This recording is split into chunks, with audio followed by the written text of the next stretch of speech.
May nakaambang taas singil sa kuryente ang Meralco ngayong buwan dahil yan sa mas mataas na generation charge sa presyo ng langis dahil sa giyera ng Israel at ng Iran. Kung magkano, alamin sa frontline report ni JC Cosico. Mukhang kailangan na namang maghigpit ng sinturon mga kapatid. Pagkatapos kasi ng dalawang magkasunod na buwan ng bawas singil, heto't may taas singil sa kuryente ang Meralco. Halos 49 centavos kada kilowatt hour ang madadagdag sa July billing. Katumbas yan ng 98 pesos hanggang 244 pesos na dagdag sa electricity bill ng isang bahay na kumukonsumo ng 200 to 500 kilowatt hours kada buwan. Paliwanag ng Meralco dahil yan sa mas mataas na generation charge o halaga ng pagbili ng kuryente. Humina daw kasi ang piso kontra dolyar. Idagdag pa ang mataas na presyo ng langis sa world market dahil sa giyera sa pagitan ng Israel at Iran. In the case of Meralco, yung pinakamalaking source of supply na power plant ng Meralco ay tumatakbo sa natural gas. Sakit sa ulo yan sa mga consumer gaya ni Glady na umabot sa higit 13,000 pesos ang bill sa kuryente noong isang buwan.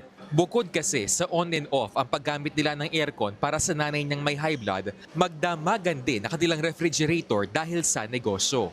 Feeling ko sasakit ulit ang ulo ko kasi sabay-sabay gastos, tubig, tuition fee, di ba, yung daily expenses mo na pagkain and all. Pero dahil tag-ulan, makakadiskarte ang ilan nating kapatid para makamenos sa konsumo. Siyempre, pag malamig, patayin ng lahat ng mga ventilador, mga appliances.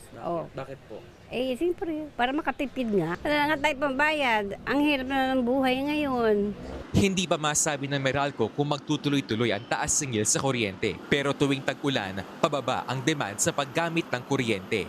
You also need to see what the prices will be, fuel prices will be, given the, of course, global situation. So ang dami kasing factors that will come into place.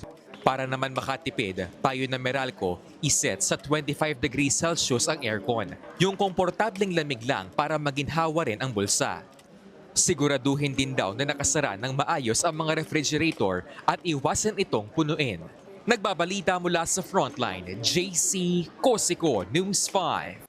Mga kapatid, Ed Lingaw po, maging maalam at may pakialam sa mga napapanahong balita sa ating bansa. Para sa mas malilimang pagtalakay at paghimay sa mga issue at headlines, mag-follow at mag-subscribe sa social media pages ng News 5.